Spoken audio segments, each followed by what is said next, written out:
Alors bonjour à tous, bienvenue encore une fois à une nouvelle vidéo avec Sifu Goulebeuf et Danny, mon assistant.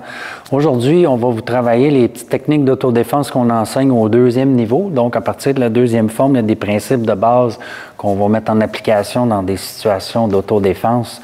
Donc on va avoir une agression avec la simulation de bâton, de couteau, prise de gorge, prise de poignet, puis on va inclure aussi des petites variantes pour faire développer les réflexes. Donc, je vais travailler une nouvelle prise de gorge arrière si on veut. Là, dans le fond, c'est la même que la première que vous avez vue, mais on implique un mouvement supplémentaire. Donc, sans plus tarder, je vais commencer avec Danny pour la prise de poignet à deux mains. Donc, on a déjà travaillé sur une technique de base ici lorsque les poignets sont saisis. Là, ce que je veux qu'on utilise aujourd'hui, c'est un déplacement, OK, junement. Donc, je pourrais me tourner ici en faisant un levier. Vous allez remarquer ici, c'est un mouvement qu'on travaille dans notre deuxième forme lorsqu'on travaille le pivot. Si je l'exécute, donc, on fait ça dans la deuxième forme, si on s'en souvient. Donc, je vais utiliser ma rotation avec mon bassin pour créer une force ici circulaire, OK, en faisant un levier. Donc, je vais me positionner dans une position Lansar. Donc, effectivement, ce qui va arriver, c'est que ça va faire lâcher prise ici une main. Donc, je pourrais aller frapper avec un faxal. Donc, je pourrais ici travailler, puis ensuite libérer pour frapper, OK? Donc, si je le fais de l'autre côté, vous allez remarquer ici, ça lâche automatiquement. On va faire une contre-attaque et on revient avec une deuxième contre-attaque. Donc, je répète encore une fois. 1, 2 et 3. De l'autre côté, même chose. Ça me permet aussi des fois de me libérer avant de faire ma frappe. Donc, vous allez voir, c'est des petites techniques qui sont faciles à exécuter. Vous allez pouvoir mettre des petites variantes à votre goût là-dedans, mais le principe de base, c'est vraiment de pivoter pour faire un levier afin de libérer votre main pour continuer sur une contre-attaque. On va passer à une prise de gorge en avant. Donc, si Danny m'attaque avec deux mains à la gorge, donc on a déjà travaillé sur le toxao, OK, dans les vidéos précédentes. Là, on va l'utiliser deux fois ici, OK? Évidemment, lorsque le partenaire avance sur moi, je vais tenter de reculer la même jambe que lui. Je pourrais le frapper dans l'entrejambe ici avec mon coup de pied, ensuite me déplacer dans une position latérale. Du moment où je vais le frapper dans les parties, ça risque de régler le cas de mon adversaire. Par contre, je pourrais aussi le frapper sur le genou, OK? Là, vous remarquerez une chose, j'ai reculé la jambe opposée de mon adversaire. Donc, j'essaie toujours de balancer cet exercice-là le mieux que je peux, mais je dois vivre avec la situation du moment présent. Donc, si Danny avance sur moi, ici, vous voyez, j'ai une ouverture, je peux frapper ici, je peux frapper là. On va refaire la même chose, même jambe. Par contre, si je ne recule pas cette jambe-là ici, je dois être capable de m'ajuster. Donc, mon coup de pied peut être différent ici. Vous avez vu, j'utilise un coup de pied plus de côté. Donc, c'est important de pouvoir travailler à ce niveau-là, puis d'être confortable lorsque vous allez faire votre contre-attaque. Donc, n'oubliez pas, lorsque vous travaillez cette technique-là, le premier exercice, le but premier, c'est vraiment d'utiliser deux toxars. Contre-attaque ici va être selon ce que vous voulez faire à votre niveau. OK? On va travailler aussi une main à la gorge. Lorsque mon partenaire m'a saisi, on va y aller de l'autre côté vu que j'ai mon micro de ce côté-là. OK? Donc, ce qu'on va faire ici, c'est qu'on va aller positionner le pouce sur le dos de la main. Ça, on l'a vu déjà dans une vidéo, dans le vide. Maintenant, on a la chance de voir un partenaire. Donc, vous allez remarquer ici, mon majeur s'en vient à l'intérieur de la paume ici. OK? Et vous allez remarquer ici que mon pouce vient se positionner entre le petit doigt et l'annulaire, OK? Donc, vraiment, là, positionné entre les deux jointures ici, de façon à créer une torsion vers l'adversaire en pliant son poignet pour le débalancer, OK? Vous allez remarquer ici, lorsque je vais commencer ma technique, c'est ma première chose que je vais faire, je vais aller me positionner dans cette position-là et je vais aller frapper dans le creux de son bras ici en même temps que je vais reculer, OK? Pour me positionner. Donc, à partir d'ici, je peux le frapper avec le coude, avec la main, avec le poing. Ça va rester libre à vous de décider ce que vous voulez en faire.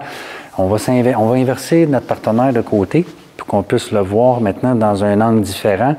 Donc, vous allez voir ici, le moment où je vais frapper, c'est à ce moment-là que je dois reculer ma jambe droite derrière mon pied gauche. OK? De façon à débalancer l'adversaire. Vous voyez ici, j'ai fait ma torsion du poignet pour amener la force vers la personne pour ensuite frapper ici. Okay? Donc, je vais le répéter une autre fois. OK? Donc, je me positionne encore une fois dans l'autre sens pour qu'on puisse le voir une dernière fois. Donc, vous devez prendre position ici, pouce ici entre le annulaire et le petit doigt, le majeur à l'intérieur de la paume. OK? Frappez, positionnez-vous dans une position confortable, ce qu'on appelle une position arrière. Le poids est réparti sur la jambe arrière. À partir d'ici, on a des points d'attaque où on peut aller frapper sur notre adversaire. Donc ça, c'est la première technique avec une main à la gorge. J'ai parlé tantôt d'une attaque sur la tête. Donc, Danny va m'attaquer avec sa main gauche. Maintenant, il va foncer sur moi pour me donner un coup en avançant. Donc, on simule comme s'il y avait un objet dans ses mains. Je vais avancer pour bloquer l'attaque. OK? Donc, vous remarquerez ici, j'ai fermé mon poing gauche puis mon poing droite par-dessus. Pour ensuite faire une saisie avec ma main droite pour aller frapper avec un coup de coude ici. OK? J'aime faire des petits parallèles avec les formes. Vous allez remarquer une chose quand vous faites la première forme.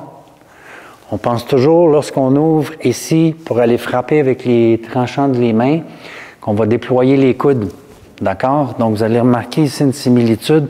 Au moment où je bloque ici, j'ai fait une saisie et ça me permet d'aller frapper ici avec mon coude. Okay? Ensuite, je vais allonger mon bras pour descendre l'adversaire pour donner un coup de genou au thorax. Donc, on va changer de position pour qu'on puisse voir sous un angle différent. Donc, lorsque mon adversaire attaque, j'avance dessus. Okay? Vous avez remarqué, sa jambe gauche est avancée vers moi. J'ai fait la même chose que lui. J'ai bloqué ici. J'ai saisi son bras avec la main droite. Puis, je garde toujours le contrôle ici sur sa main gauche. Okay? Pour aller frapper. Ensuite, j'allonge mon bras ici. Coup de genou avec la jambe arrière de préférence. Okay? Je pourrais finir avec un coup de coude ici au niveau de la vertèbre cervicale. Et faites attention, si jamais vous voulez frapper sur l'adversaire, vous gardez toujours le contrôle. Vous allez mettre votre main ici de façon à frapper sur votre main si jamais vous manquez de contrôle. Okay? Donc ça complète notre petite technique de bâton. On va y aller maintenant avec un couteau droit. Lorsque vous travaillez les techniques de couteau, soyez prudent. Évidemment, prenez-en un en bois ou en plastique de préférence. Et puis, ce qui est important dans ça, c'est penser aussi que lorsqu'il va y arriver, si jamais ça vous arrive, on ne l'espère pas, évidemment, c'est qu'un couteau, c'est un arme qui peut être très mortel. Donc, essayez d'éviter de jouer un peu avec des techniques qui sont assez farfelues. On va y aller avec une technique qui est quand même assez simple. Lorsque l'adversaire attaque avec un couteau droit, évidemment, mon objectif, c'est de m'enlever d'en avant du couteau, OK? Et de saisir le poignet le plus rapidement possible, OK? Donc, on va changer de côté. Danny va m'attaquer encore une fois avec sa main droite. Donc, vous remarquerez ici, je me déplace de côté. Mon pouce va aller saisir par-dessus, OK? Je pourrais faire aussi une technique inversée, mais ça va être pour un prochain niveau. Moi, ce que je veux ici, c'est que vous soyez capable d'aller saisir le poignet fermement pour éviter que la personne puisse bouger. Okay? Je pourrais venir prendre son bras ici, frapper avec un coup entre les parties. Okay? Ce qu'on veut, par contre, présentement, c'est de développer la coordination. Donc, quand la personne avance sur moi, j'ai bloqué ici. Okay? Fait que vous allez travailler beaucoup sur ce petit détail-là. On va inverser la posture. Lorsque Danny va m'attaquer maintenant, je vais me déplacer de côté et je vais donner un coup de pied en même temps, toujours en gardant un contrôle ici sur le bras. Okay? Pour ensuite aller donner un coup de coude en dessous du genou, de façon à faire libérer le couteau pour frapper ensuite mon partenaire. Okay?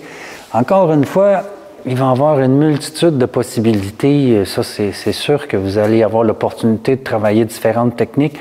On va rester centré sur l'essentiel. Donc, lorsque la personne attaque, on se déplace, on donne le coup de pied. Okay? Vous allez remarquer une chose ici. Moi, je suis assez confiant de ma technique, donc je me permets de me laisser aller.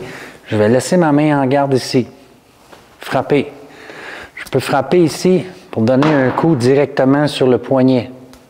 Okay? Frapper avec un coup de genou en dessous du coude pour ensuite aller frapper ici. Je me suis positionné dans une position où je peux débalancer mon adversaire aussi. Okay? Donc, on revient une dernière fois sur la base. Du moment où l'adversaire m'attaque, déplacement latéral, coup de pied.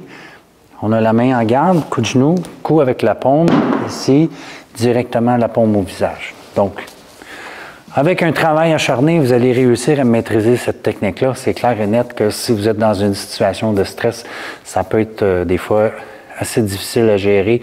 Mais si vous travaillez bien vos techniques, généralement, vous allez être très confiant dans ce que vous êtes capable de faire et ça va vous aider grandement à vous sortir de cette situation-là. Ensuite, on avait une dernière technique. Dani, tu peux déposer ton couteau. Je voulais juste incorporer une petite variante pour la prise de gorge arrière, question de vous faire travailler vos réflexes. Du moment où je vais commencer ma technique ici, mon partenaire va libérer son bras gauche de façon à me donner un coup en croisé ici, donc ou un crochet. Okay? Moi, ça va me permettre de sortir mon tensor. Vous allez remarquer ici, j'ai fait une clé de bras ici au moment où j'ai fait ma technique. Okay? Donc, je vais répéter ça une autre fois. J'exécute la technique comme la première technique de débutant. Je vais sortir mon tensor ici pour ensuite aller frapper en dessous du menton. Ça me permettrait aussi de faire une clé de bras ici en levier. Là. Vous avez remarqué ici, j'ai fait une clé de bras. Je vais aller confirmer que ma prise est très efficace en venant faire une saisie ici. Je suis sûr que Dani est inconfortable dans cette position-là. OK? Donc, je répète une dernière fois. Donc, vous allez faire la même technique que votre première technique de gorge. Faites votre déplacement arrière avec votre pied. Levez votre coude. Lorsque le partenaire a sorti son bras pour vous attaquer, vous allez avoir besoin d'utiliser votre tensor. Et vous avez remarqué ici, je continue à faire la motion de clé de bras ici avec ma main gauche pour ensuite aller frapper au menton. Continuer ici avec une saisie. D'accord?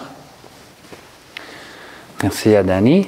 Donc, ça complète un petit peu nos techniques d'autodéfense pour le deuxième niveau. Alors, sur ça, on vous souhaite une bonne pratique et on vous revoit pour une prochaine vidéo.